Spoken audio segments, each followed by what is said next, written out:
Coming up next on the Jeff Crilley Show, he's a very popular speaker and coach, and he calls himself the Notorious Sinner.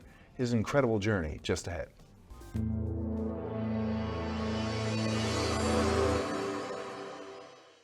Many are predicting that the worst is yet to come, which is unfortunate, said one person here. Until now, they've enjoyed the reputation of being the nation's icebox. Watched a burglar in his home this morning by webcam. As a journalist of over 25 years, stories are what make my world turn. Reporting live from the Dallas newsroom tonight, Jeff Crilley, Fox 4 News. But in 2008, I took the jump from my familiar life and started a PR firm from my home. We're talking about anyone with a camcorder like the one I'm using becomes a television network. We started slowly growing the company, and we now have over 100 clients, and we've branched into the world of live digital broadcasting. I now own 8 different TV studios and have a huge team, and the stories that I now get to share are sometimes the most important of my life. Life has a funny way of coming around full circle. This is the Jeff Crilley Show. All right, we are all sinful creatures. It says so in the Bible. But I don't know anybody who describes himself as the notorious sinner, and that is my next guest.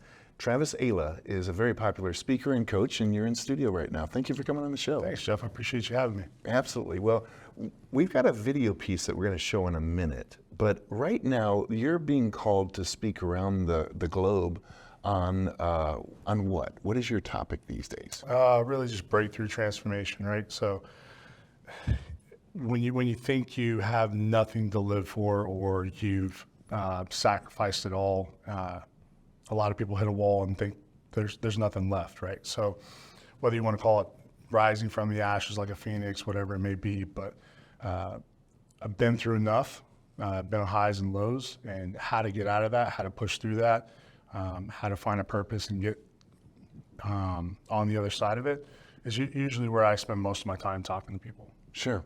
Well, I have to confess, when I prepare this show, I'm going out to YouTube and I'm finding different videos, and I saw a 9-minute video, which is way too long to play on this show. And I thought to myself, okay, we'll play a couple minutes, and I get to the 2-minute mark and I keep going, and it's 3-minute mark. And so I want to show you 5 minutes because it's worth it. Let's go ahead and roll the tape. My name's Travis Ayla. I'm a warrior, father. I've been going to ELC now for about 2 years. When it comes to my journey, I mean, it really started growing up in a Mormon household. Growing up, my mom, she divorced several times and was always looking for a new father figure for me, and put me into a corner of feeling like anything that I wanted in life, anything I wanted to be, like I had to be the pinnacle or I was an outcast. The byproduct of leading a life like that of forced me to seek that validation through accolades, achievements, accomplishments. So once I got out of high school, I joined the Marine Corps, excelled there, again, making it about me and always seeking that next achievement, that next accolade, that next title. But I still had that void. It never went away. After the Marine Corps, I was a police officer out in Annapolis, Maryland, and put me right back into a great environment of being able to be a leader and go pursue awards, accolades, Officer of the Year, Detective of the Year, things like that, because all I knew was what mattered to me. I was focused on who I was. I was involved in everything because I was the guy, right? And I wanted to be the guy. All these awards and accolades, I could call my shot around a tri-state area, but ultimately that came to a crash in about 2015. I was involved in a traffic accident.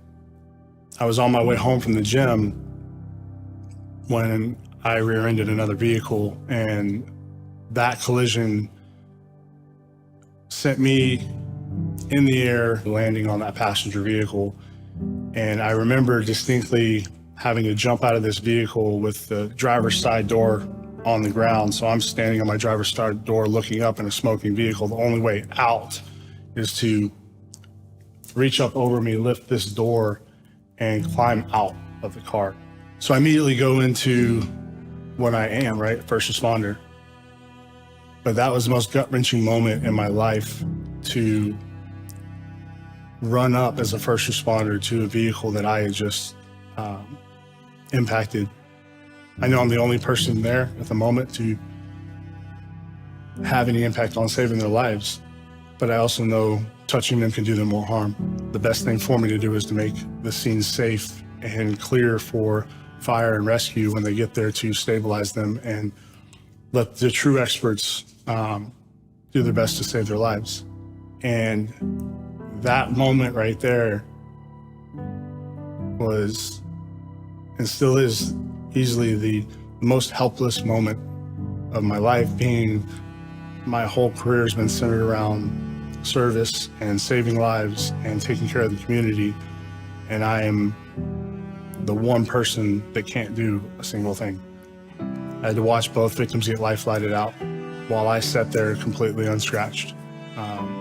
And fire, at about a midway point, came rushing over to the vehicle that I was in, and they're panicking, asking, who's in this vehicle? We got to find the driver of this vehicle. To which I raised my hand up. I was driving that vehicle. They're looking at me in complete disbelief, like there's no way. There's zero chance you survived this accident. Who was in the car? You were the first responder. You're the first person on the scene. We know that, but who was in the car? It's like, I was driving the car. And they pause and they look at me, and I'll never forget this moment. One of them looks at me and is like, man, you got a guardian angel. There's no chance that you should be alive, much less just standing here telling us about this accident. And keep in mind, I was as far from God as possible at this moment. And they life flighted these victims out, and they passed away at the hospital. And I walked away from an accident completely unharmed, where 3 people lost their lives. And I spent the next year of my life questioning everything. What was my purpose? Why am I here? Why me? Why not them? I succumbed myself to all the media, all the comments in social media, the newspapers, the news articles. I was all over social media as a murderer, as a bad cop, you name it. And I forced myself to read and watch all of that. I went to a very deep and dark place, but something that kept ringing through over that year was about a half a dozen people over that timeline told me, man, God's got plans for you.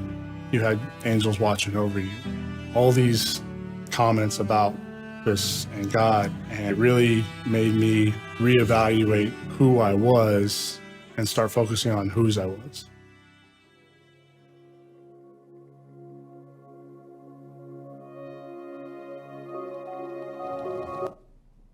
So Travis, I was watching it this morning at home, and I was tearing up. I was tearing up like for you, just what I can't even imagine the hell that you went through. That could have caused a lot of people to go into a super downward spiral that they could never get out of. What brought you out of that?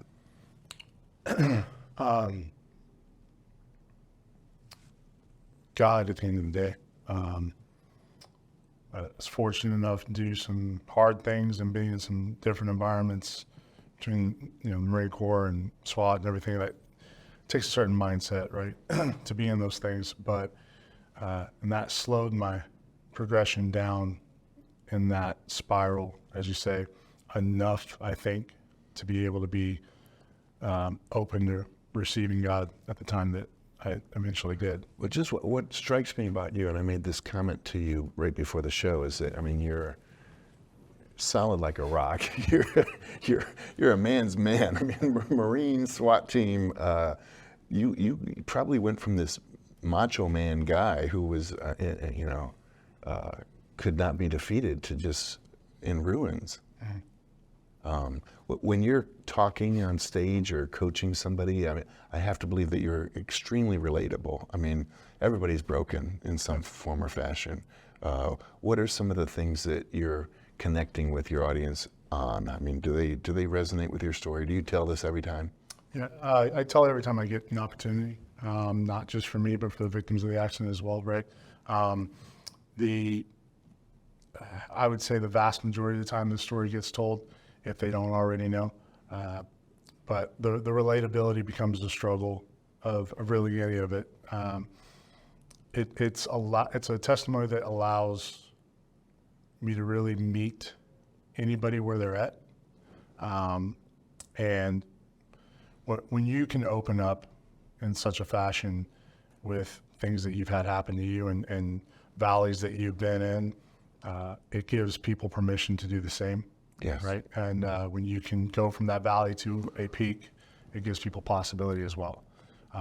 That's what I had given to me over my lifetime and multiple opportunities. And that's my favorite place to be right now is digging deep with people while they're in their valley and letting them know that there is possibility. Like there is no valley without a peak and there's no peak without a valley, right? But when we're in those peaks, like it's great. But there's a valley that comes after it and before it, and they're not so great. And they have the ability to really strip us of everything we think we have. That can be a hard spot to be alone. And I can imagine that you help people put it in perspective because everybody's valley is different. For some, it's loss of a loved one, it's a divorce, it's a loss of a job. I guess when people hear your story, they're saying to themselves, wow, Yeah. that they're blessed. Let's talk a little bit about guardian angels because that played heavily in that piece. I mean, do you believe that God saved you for a reason? Yeah, I mean, obviously, I believe anybody that wakes up every day, as my pastor says, God's got plans for your life today. And I believe that wholeheartedly. My daughter says it to me daily. It's definitely something that I believe if you had nothing to achieve left, God would call you home, right? So every day that you're here means He's got a purpose for your life, He's got a plan for your life, and you've got stuff to get done. Mm. You mentioned your daughter, and we've got some pictures that we took off of your Facebook. Let's go ahead and show a few of these pictures. Tell us more about her. I'll try to make me cry. How old is she? She just turned 7. Beautiful young lady. Yeah, she's great. She is her daddy's daughter for sure. Her mom as well. She's about as perfect a combination as they get, and we have a great co-parenting relationship, so that's been helpful. And she is smarter than most. Probably definitely smarter than me when I was that age, and I have to be careful because she picks up on negotiations and people skills and whatnot pretty fast, pretty easy. So I find myself now and then having a conversation with her and saying yes to something. Like, hold on, I completely just got worked. She's bilingual, so she's dual citizenship too. So she's citizen here in Costa Rica. Her mom's Central American Indian. So I've felt important to equip her with everything that we possibly could as early as possible. So she was in a bilingual Montessori at 2. Wow. And she's between that and keeping her in every social environment possible, every podcast that I can, every speaking engagement, you name it. She's a butterfly for sure. What are some of the things you want your daughter to? I mean, every daughter is kind of looking up at dad and learning lessons, even if the father's not saying it. What are some lessons that you want your daughter to pick up from the life you've lived so far? Just knowing who you are, right? I think something I definitely want to instill in my daughter that I feel like our society doesn't do a great job at is there's a big difference between being strong and being independent. And independent is not where it's at. Being a strong woman that can support and really be a great partner to a husband and a family is really, that's what God's called us. That's what He's got for her. That's something I'd throw out there. But one thing I've known growing up, and she knows as well, is how strong and capable we can allow ourselves to be. But one differentiator that I grew up with that I don't want her to have and I communicate with her regularly is the whole conversation and way I led my life was, if it's to be, it's up to me, which it is ultimately our decisions and our drive and our disciplines and our focuses. But we don't have to do it alone, right? We've got God, we've got our own family of choice, we've got our own family of origin, and we get to decide those things. And asking for help is not a bad thing. It's a hard thing for a lot of people, but trying to go through life by yourself and doing everything for you and leaning only on you is just a recipe for disaster at the end of the day. Yes. So we've got a couple minutes left, so I want you to kind of speak to that person who's watching this right now who is saying to themselves, wow, I think I just found my coach. I found somebody who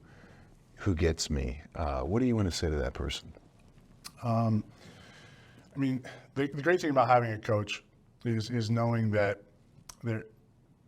we're here to help you be your best, right? So my pastor puts it a certain way: don't let good be robber of your best.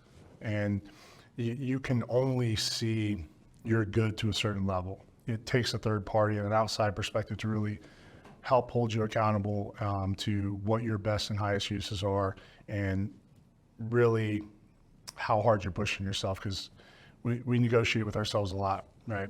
And you hold yourself back. So choosing a coach is important because holding you accountable is important. And we don't hold ourselves accountable to the highest standard. Even somebody like myself who likes to think we do, or that I do, I've got 5 or 6 coaches that I see regularly throughout the month, because I want to be somewhere else. And if I don't have somebody to help identify blind spots, I'm not going to be able to really be at my optimum. So something important, whether you choose me, whether you choose, it doesn't matter.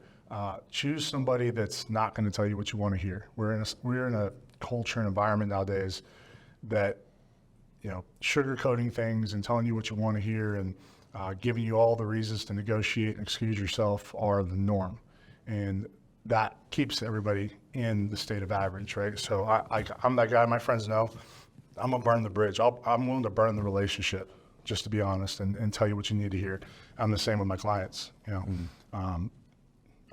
I try to come off pretty approachable and easy to talk to, because the exterior scares a lot of people away. My clients very quickly find out I'm not that way from a coaching session. I'm very quick to be like, cool, that's an excuse, move on. So let's get to this, let's get to that. But I've been there, right? Yes. I'll spend 45 minutes of an hour call, just be like, cool, we ready to move on to the truth, or you want to keep negotiating with yourself, right? So really, if you're gonna push yourself, you need somebody to be along with you, point out your flaws, point out your hurdles, and find somebody that's been lower than you've been and has no problem talking about it. That's why I run under the moniker that I do. Like, I just put it all out there. Wow, what an inspiring segment. Thank you so much for sharing your journey with us. We're going to end with his website, which is travisayla.com. Travis, thanks again for sharing your journey. No, absolutely. Thanks, Jeff. Appreciate it. That's it for now. We'll see you next time.